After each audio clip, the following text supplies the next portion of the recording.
Hey everyone, good morning. This is Dan. Welcome to Engelgeist. For those of you that are new, welcome. For those of you that are returning, welcome back. For those of you that support me over on Patreon, thank you so very much for your subscriptions. This is the daily forecast for all signs. It is a broad spectrum reading, so I do speak in broad terms. So you have to figure out if you're going to fit in your life, if at all. If it doesn't fit, that's okay. It doesn't mean anything is broken or wrong. It just means that you might be working on something different at this time, so take what you need and leave the rest. It's originally a weekly reading created for June 11th through the 17th.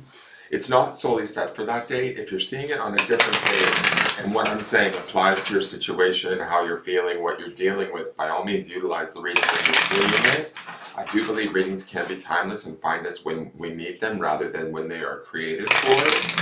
For those of you that are new, please check out the drop-down menu underneath any of my daily or weekly readings. In there is just some housekeeping rules, things I want you to think about when utilizing the channel. What decks I'm using in the reading, how to follow me on social media, either at Instagram or my Facebook business page. If you want to initiate a private reading, you can do so by messaging me at either of those places.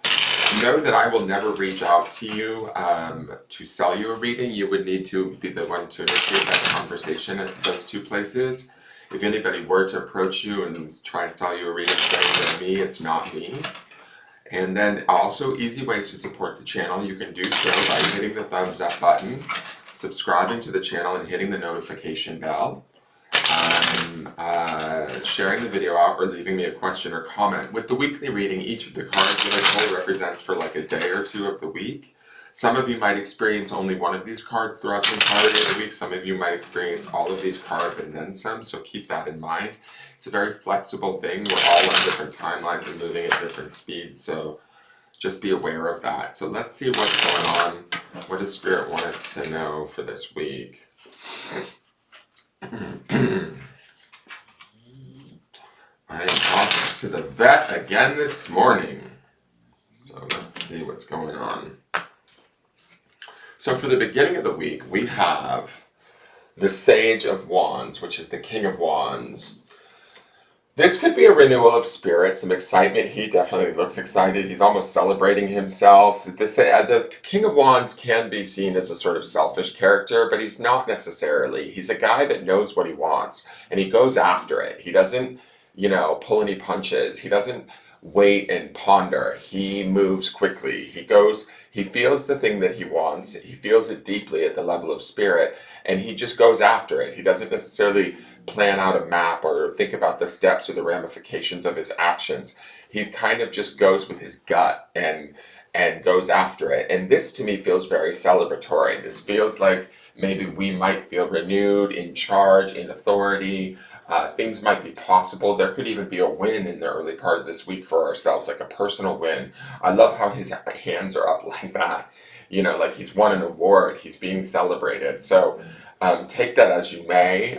If there are small wins or even big wins in the early part of the week, that is his energy. Embrace them wholly and understand that you deserve them. The King of Wands never doubts his level of deserving, and that's why oftentimes he gets misinterpreted as being selfish. I mean, at times he can be, but this to me doesn't feel selfish. It feels celebrated. So enjoy that. The midweek card is the Two of Pentacles.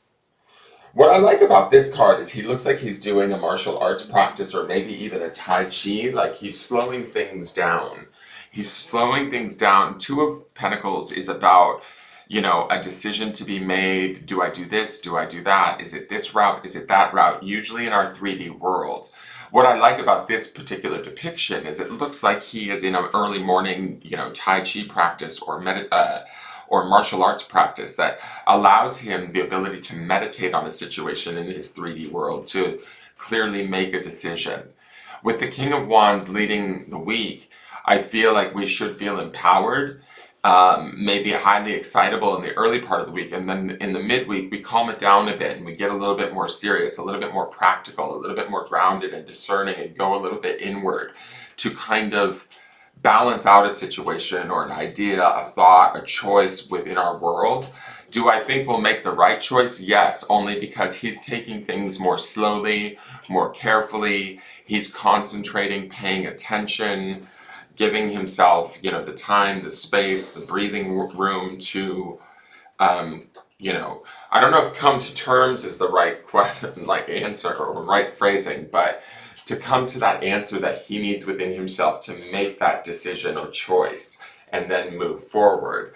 The end of the week card is the Eight of Pentacles. Once we've made that decision, we are ready to take the time, energy, attention, and put in the work to focus on the small details, to bring our experiences, our skill set, our intelligence, our experience to the table and put in the work and dedicate ourselves to the time and effort involved in creating whatever it is that we may have chosen or wanted in the midweek in a way that is productive, that is centered, that is grounded, that is balanced, and is about like really focusing on moving ourselves forward in very practical means and manners and doing it step by step, day by day, moment by moment, choice by choice, but feeling really self-assured in those choices. I do get this sense of self-assurance, especially from the starting of the week. The self-assurance may feel stronger or more outwardly motivated with the King of Wands, but then it becomes more inwardly motivated through the contemplation of the Two of Pentacles and then the actual action that takes place in the Eight of Pentacles. Let's go to the modern Nirvana Oracle. We've got equanimity. So again, this is about breathing in that, that energy of that electric blue lotus and bringing it into balance. There was a breathing exercise with this that came in about breathing in, down below, up above, so within, so without, where we bring this truth, this certainty within us, this coolness, this calmness, this equality or equanimity, this balance within ourselves. We concentrate on this as we're making these decisions, as we're doing this work, as we're pursuing these desires, goals, wants, or needs throughout this week. Let me read equanimity to you. It's a little bit of a long one because it has a breathing exercise, so just prepare yourself. Let me see here. Where is equanimity?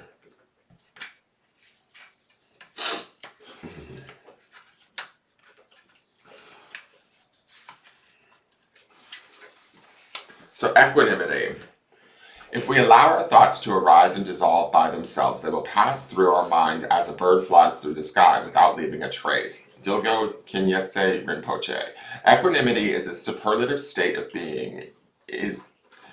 Equanimity as a superlative state of being is present in many wisdom traditions, philosophies, and Eastern as well as Abrahamic religions. This word relates to maintaining inner stability and mental calmness even through exposure to adversity and challenge. That is the mental calmness that I see in the Eight of Pentacles and in the Two of Pentacles, guys. In today's fast-paced world, it can be hard to maintain balance when everything moves at such a dizzying speed. Yet, if we look to the past as a teacher of the present, perhaps we can find presence in the way we relate to time. When Gautama Buddha sat under the Bodhi tree and awaited his enlightenment, he was faced with various degrees of temptation from the demon Mara, the lord of the senses. Through each challenge, Buddha maintained equanimity, never wavering from his center. And then here is if you've pulled this card, the exercise below will help free your mind from temptation and connect your heart and spirit to the presence within equanimity. Step 1, close your eyes and begin taking note of your breath. Notice any tension or tightness that may be in the body. Acknowledge any thoughts, judgments, or preconceived notions and let them go with every exhale.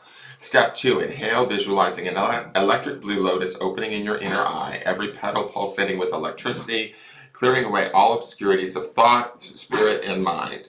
This electricity is like a lightning bolt of consciousness, ridding all fear, doubt, and uncertainty. Step 3, exhale and release the current, grounding the electricity back into the earth. Step 4, inhale again, visualizing this electric blue lotus pulsating and radiating with brilliant light, clearing away desire, heightened emotions, hunger, thirst, or physical want. Step 5, exhale and release the current, grounding the electricity back into the earth. Step 6, inhale, again, visualizing this electric blue lotus pulsating and radiating with brilliant light, clearing away attachment to outcome, attachment to opinion, attachment to bias, judgment, and negativity. Step 7, exhale and release the current, grounding the electricity back into the earth.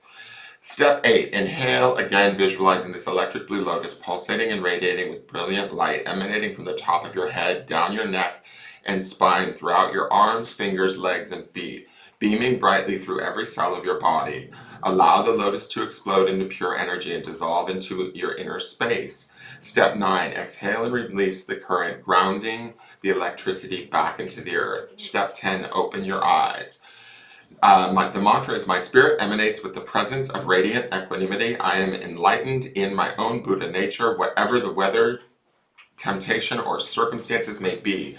So if there is an overexcitement in the early part of the week with that King of Wands card around a desire, I think by the midweek we start practicing this equanimity practice, and that brings us into the space of the contemplation of the Two of Pentacles, which allows us that sort of Tai Chi moment of going inward and really balancing. And also with these Two Pentacles cards, that's the grounding of the electric blue energy, grounding it back into the earth, bringing ourselves back to center and getting ourselves in alignment with what it is we want and then productively working towards it.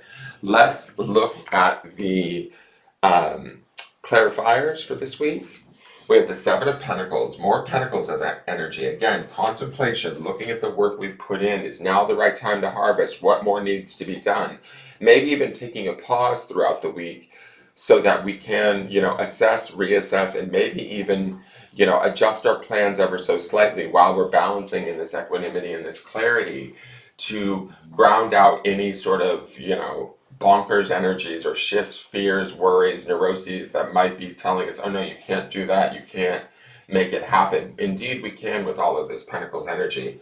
The next card is the Ace of Cups. Whatever this is or however this is coming to us, it should feel renewed, emotionally fulfilling, overflowing with love. There could be definitely a renewal in how we feel about ourselves, a situation, or how we're approaching a situation, but we're doing so with a renewed sense of spirit, compassion, love, and abundance. And then the last card is the King of Pentacles. Now, talk about manifesting. This guy is the guy we want to be. So whatever we're getting in the wands at the beginning of the week, the King of Wands, right? The inspiration, the desire, the jump to nature of him, we're grounding it with the King of Wands. We're actually making it manifest by doing the work, by looking at our feelings through the Ace of Cups, by honoring those feelings and honoring the steps that we need to take by keeping ourselves in balance, breathing our way through, I don't want to say the challenges, but through maybe say the differing opinions or the, differing thoughts that might be outdated that we might still be thinking that say to us, oh, we can't do this or this isn't possible. No, it is possible. It's very possible, especially within the 3D world with all this Pentacles energy.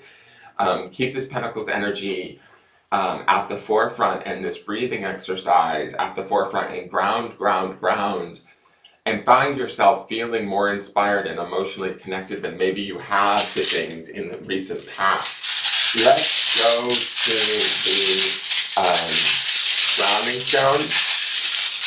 I also want to say too, I said this with equanimity last week when we saw the card, that certainty blue also makes me think of Archangel Michael, who's an angel of protection, right? So, and I like that blue matches the blue in the Ace of Cups. Like, there's something that aligns our spirit and our emotions together to make ourselves more productive in our 3D world.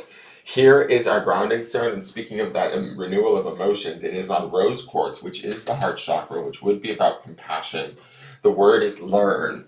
We're adjusting ourselves. We're learning a new way of looking at something, approaching something, connecting to something in a way that is more heartfelt. It is more compassionate. It is far more balanced, well thought out, productive this week. And it leads us to more knowledge or wisdom within ourselves in how to go about manifesting it, creating it, the work involved that we need to put into it in a productive way that nets us results, I believe, that bring us to that desire, that goal, that outcome that we seek, that we emotionally want, that we spiritually want. I hope that makes sense, you guys. If this does make sense to your situation, by all means, please hit that thumbs up button. Leave me a question or comment. Subscribe to the channel and hit the notification bell so you get notified when I put up a new video. I do put up daily content. Share the video out on your socials, let people know about me, and come back tomorrow to see how the energy changes. We do build upon it every day with the daily readings that follow. And I look forward to seeing you tomorrow. Have a wonderful day and take care. Bye-bye.